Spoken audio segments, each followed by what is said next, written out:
Hey guys, it's Penelope in London. I'm just going to look at this chart of today with you.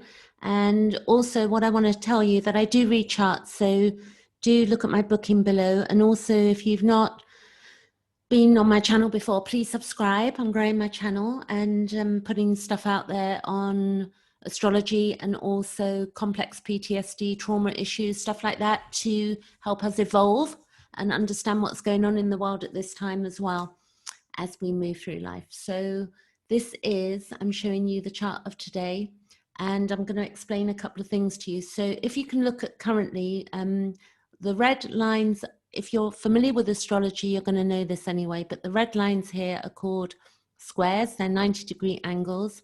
The lines that go across, they're oppositions. And then we've got here trines, they're 120 degrees. And then we've got sextiles, which are 60 degrees, and semi-sextiles, which are 30 degrees. So looking at the chart currently, we have retrograde Jupiter, Pluto, and Saturn. And in September, Jupiter and Saturn are going to go direct. And in, I think, the 4th of October, Pluto will go direct. They've been, and then also we've got Uranus, which is also retrograde at the moment.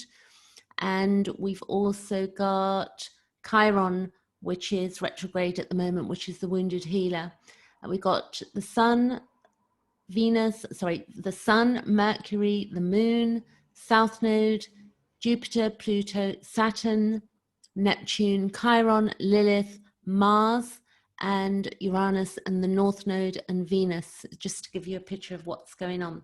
So if we look at a chart, we can see that the Sun is currently conjunct Mercury here.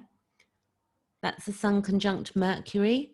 And then we've also got the Sun trining Mars. So we've got the Sun, which is here, trine to Mars. We've got the Moon squaring Venus at the moment. So the Moon is here and it's in a square to Venus. The Moon moves very quickly. It takes 2.5 days to move through a sign. The Moon is also square to Jupiter. Moon square Jupiter. And the Moon is also square to Pluto at the moment. And then we've got Mercury trine Uranus. So Mercury, which is our communication, is trine to Uranus here. And I want to look at the Venus aspects with you. This is why I'm doing this video today. We've got Venus opposing Jupiter at the moment. There's Venus opposing Jupiter. And we've also got Venus sextile to Uranus. And we've also got Venus, what else? It's going to be, as this moves through, it's going to be, we're at 14. In the coming week, we've got all of, Venus is going to hit all of these planets. So I'm going to explain that to you briefly. So when the transit Venus opposes Pluto, it's when we go through a very intense, revealing, intimate experiences. And these aren't about sexual experiences. You know, this is about interaction with each other. It's not so, it's, you know, intense and intimate is, you know, can be looked at in many ways. It can be about conversation about our feelings and what we would not normally reveal. You know, this is society. This is the collective chart that we're looking at here. Also, this is about the roots of the problems may be revealed in our relationships. We may get to the bottom of what the problems are in our relationships with each other, in our own personal lives and collectively as well.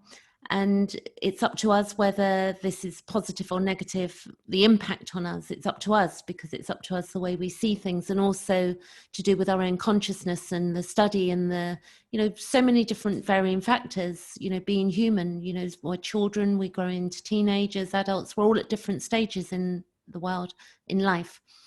We need to be careful about our tendencies to influence others to get what they want. So we don't want to be manipulative. We want to get away from that, being manipulative.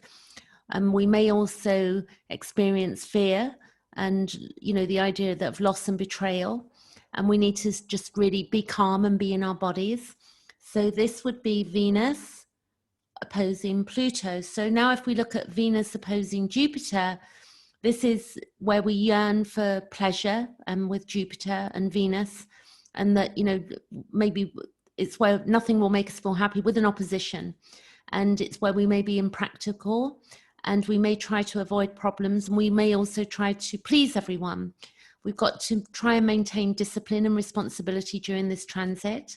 And remember that everything that we do, you know, it's better in moderation, and not to take everything that we have for granted. And also, you know, don't go out spending big sums of money at this point in time. If you have big sums of money, that is, of course. We're all on different levels with that at the moment, with, you know, most of us, many people, you know, have been put out of work. And particularly I'm in London, you know, there's big companies closing down and such like, as we know with COVID. So also the Venus opposing Saturn here. I'm going to take this chart a week ahead in a moment so you can see what I'm talking about with this here, this opposing Jupiter, Pluto, Saturn. It's where in relationships we need to be careful and reserved, where we will be, and we may find it hard to express our love and affection, and this can lead to conflicts, so we need to be careful about these tendencies. It may be where if we feel unrecognized or we're not recognized for the things, the energy we put into things in the past, and we can build up walls, you know, around us, and that will make it hard for us to break through. So with these feelings, you know, we may feel frustrated and we may feel detached. Now, the thing is that we do have this Pluto, sorry, then Venus is also sextile to Uranus, and this is, you know, where we can be stimulated by new friendships and what's new, but we have got retrogrades going on at this time as well. It's where we're going inward. And the Neptune trine Venus, see if you can see here, the Neptune here is trining to Venus. This is about sharing our emotions. It's about sharing our vulnerability. It's about being open-minded, having an open heart. And it's where we have deep desires for more than the ordinary day-to-day life. So that's a bit of a rundown there. What I'm going to do is take this chart a week ahead so you can see that we've got 14 degrees. So we've got this square that's incoming. And then if we go a week ahead, you're going to see this change. Let's go. Let's see. In a minute. Week ahead. 2 weeks ahead. That's 2 weeks ahead. That's going to go a week ahead. 29th of August. That's the 22nd, right? 29th. You can see it's 21. So when it hits there, you can see that there's more, you know, lines, the opposition you can see there. We've also got all of this going off, hitting Mars. Mars is going to go retrograde on the 9th of September. So that will go all the way back to, I think it was 15 degrees. I have to check that. Yes, I think it was 15 degrees. And then it will go forward again. So Mars is in Aries until the first week in January, but that's another video. Anyway, I hope this is helpful to you and gives you some guidance of what you're going through right at this time. And do book a session with me if you want to look at your chart deeper. Okay, catch you later.